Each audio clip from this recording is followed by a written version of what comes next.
Hi, I'm Michael Battelle from the Fatty Liver Alliance. I'm here with Dr. Mohit Kehar from CHEO in Ottawa. And Dr. Kehar is going to share with us a poster of distinction from the AASLD TMLdX meeting that just happened. So, hi, welcome, Doctor. Hi, Michael. Thanks for giving this opportunity to share our work, which we recently shared at AASLD this year.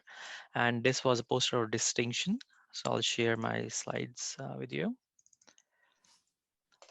Yeah. So basically, as you know that non-alcoholic fatty liver disease is becoming increasing a problem in adults as well as children. And unfortunately, there is not a ton of data from Canadian context, including from epidemiology and how the screening patterns of pediatric NAFLD are is currently being held in Canadian primary care.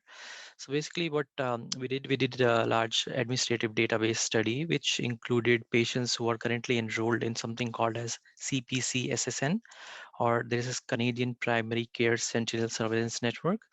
And we tried to understand how many of these patients, children basically, who are eligible to be screened for NAFLD as per the North American Society of Pediatric Gastroenterology guidelines, and how many of these patients are actually being screened. So we tried to understand over the past 1 year from 2018 to 2019, how many children between the age of 9 to 18 who were eligible for screening got actually screened using ALT. So we found that there were over 170,000 patients in the database at that time, and roughly 9,800 patients were eligible for screening. That means their BMI was over 95th percentile, and this has been suggested by the NASPGHAN guidelines that these patients should be screened for evidence of NAFLD using ALT. And we found that only 2,336 patients out of roughly 10,000 patients were screened, and out of these only 850 were screened in the last year. So we showed that only 9% of the patients between the ages of 9 to 18 year who visited the primary care were obese, only got screened. And the patients who actually got the diagnosis of NAFLD, depending on the ALT, the median ALT of those children, sorry,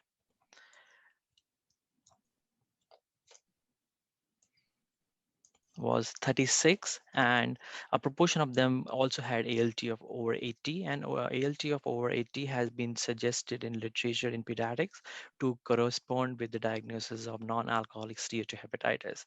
And then we try to find out what are the variables which predict the screening in these patients. So we found that in comparison to patients who are between 9 to 12 years of age, the patients who are above 13 years of age had higher chances of getting screened. Females were getting more screened than males. The children who were living in the urban care were more getting screened, and children who had higher BMIs more than 99 percentile were more screened in comparison to children below 99 percentile. If the children had prior hypertension or prior diabetic medication use or use of prior anxiolytic medications, these children were getting screened more than the other children.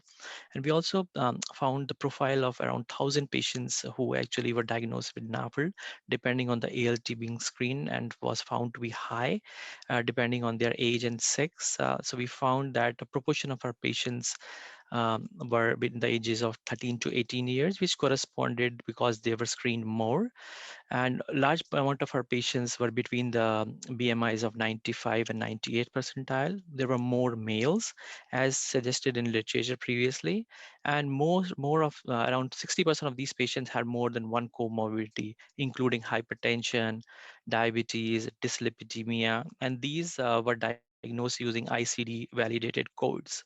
So basically, in our results, we showed the first study estimating the screening patterns of pediatric NAFLD in the primary healthcare in Canada at a national level, and we found a very low screening rates for NAFLD in children in contrast to what has been suggested by the NASPGHAN guidelines.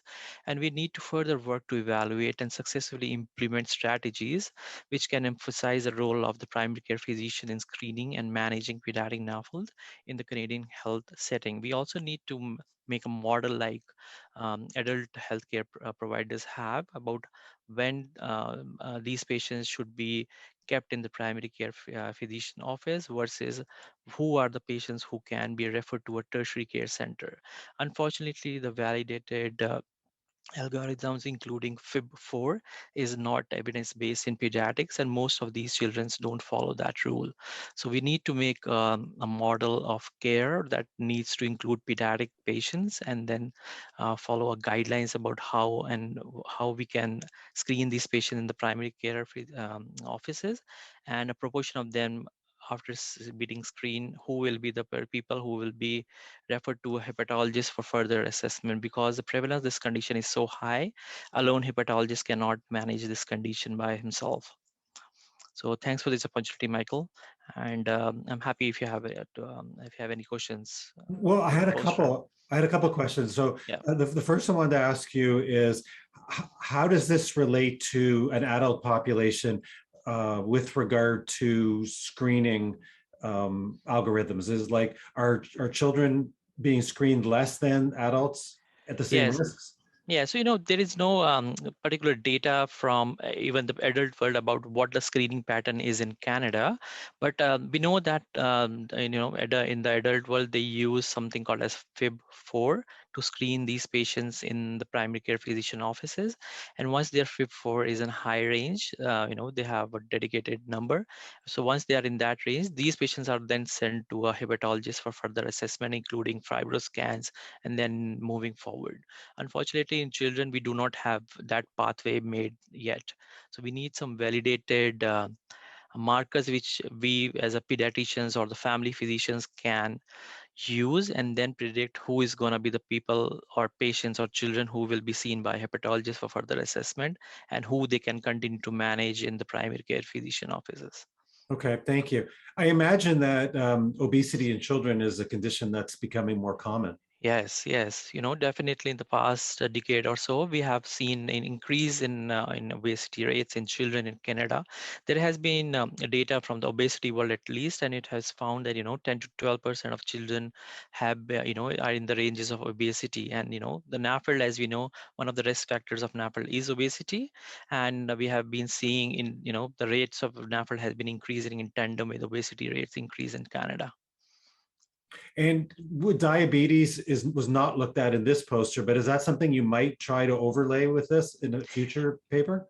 Yes, definitely. But even in this paper, we have seen that prior diabetic medication use increases their chances of getting screened.